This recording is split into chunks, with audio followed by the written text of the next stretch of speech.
Hello and welcome to the final round of the Southern California Collegiate Invitational. I'm currently 3 out of 4 points and I'm playing against a 1700, and we're fighting for second place in this tournament.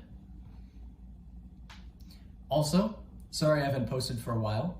I am now at St. Louis University, and so I'm in a totally different place, moved halfway across the country. So here I am. All right, let's get into the video. I start off with f4, the bird's opening, just like I've played this whole tournament. He plays d5, and then I play c4, the Sturm Gambit, also just like I've been doing this whole tournament. It's worked out for me so far, so I decided that I'd stick with it. He plays c6, I play knight to f3, normal development, knight f6, e3, and bishop to g4, pinning my knight to my queen. I play b3. This is the same kind of setup that I've been playing this whole tournament. He plays e6. I play bishop to e2. This kind of stops this pin from doing anything. He plays knight b to d7. I castle kingside. Bishop to d6 and bishop to b2. This bishop has the nice long diagonal. And it looks like he's preparing to castle as well. He plays bishop takes, and here I have 3 pieces that can take this bishop. The bishop, the rook, or the pawn.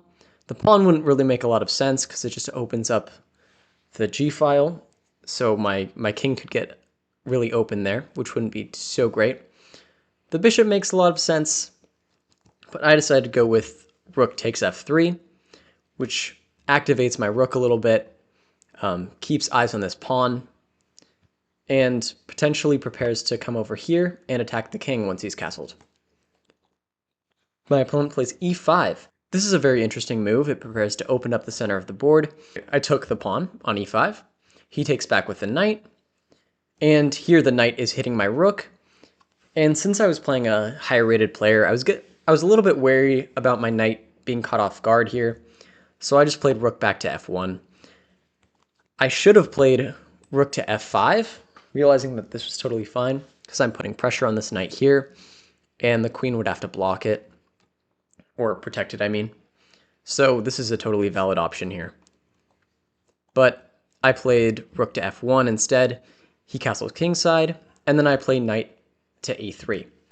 And this is the kind of whole idea that I've been playing in the system, is that I can move my knight to c2, and then I can go towards d4. So this is the whole idea of putting my knight on e3.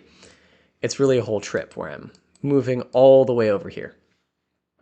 Eventually I'll move all the way over there. He plays a5, gaining some queenside space, and potentially preparing to open up my pawn chain over here. This move puts some pressure on the b3 pawn, and I didn't want to allow that, so I played c5. The bishop can't take this because then it would drop the knight on e5. So he has to just play bishop back. Here I play b4. And I'm moving my pawn chain up to the dark squares instead of where they originally were on the light squares. Which, this whole plan is fine, except that my bishop then becomes kind of passive behind these. It can't come onto this diagonal like it had before. Rook moves over to e8.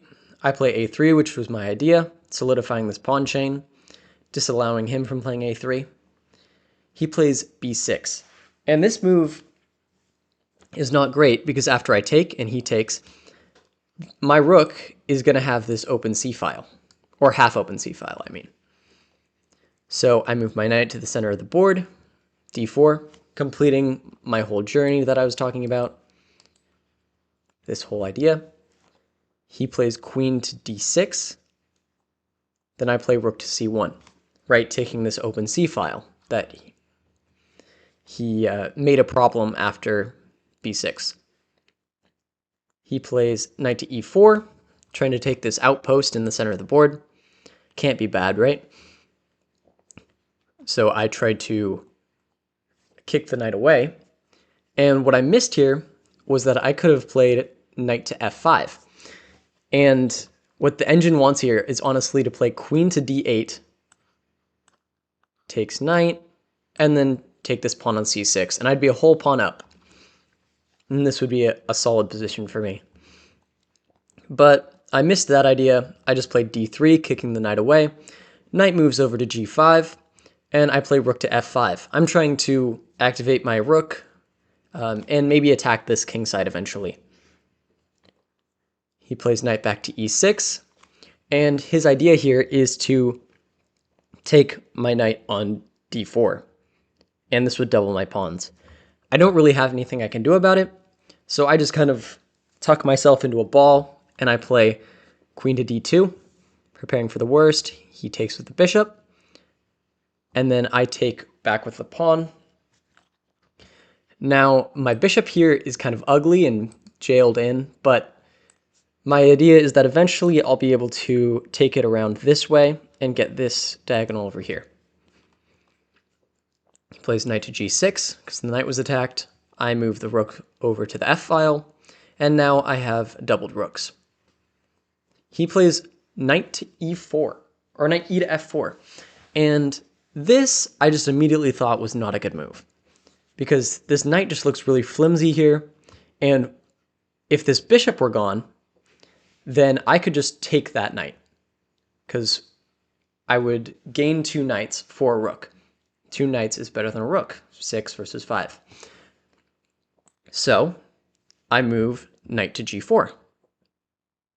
He plays h5, and this is just a full sacrifice of a pawn. I can just take this, and this is a totally valid position. I'm up a pawn, I'm chilling, it's good. But I actually played the best move here, which is bishop to d1. And the point of bishop to d1 is that this bishop remains alive, all his annoying tanglement of the knights is still there, and this bishop is now looking over at the a4 pawn in case this rook ever moves. So this is just a really good position for me. And he plays h4, which is kind of just a nothing move. And you know how I said if I moved this bishop, then I would now be able to take the knight. Well, that's what I do. I take the knight, and now I'm just up material. Here I have the 2 bishops for a rook, which is a solid positional advantage. And what I also didn't say was that since this is 30 minutes plus 0, my opponent has been spending a lot of time during this game, and he has 5 minutes left on his clock to my 15 minutes. Which means not only do I have a positional advantage, I also have a 10-minute clock advantage. So we didn't actually end up recording the rest of this game because he got low on time. So it kind of became more of a speed game. But it went something like this, where we had a complicated endgame. Eventually, we ended up trading queens, and I won on time after a lot of shuffling around and trying to promote pawns. Not exactly how I would have liked the game to end, but I still think it was a very solid game, and it landed me with 4 points out of 5 in this tournament, which got me 2nd place, only behind the International Master who I lost to in the 2nd round. So I got 2nd place in this college tournament as only a high schooler, losing only to the International Master in the 2nd round. Overall, I'm very proud of my performance. I gained over 100 rating points and played some really solid games. Thanks so much for watching. If you want to, check out all my other rounds of this tournament and any other videos I have posted. Make sure to like and subscribe, and I'll see you next time. Peace.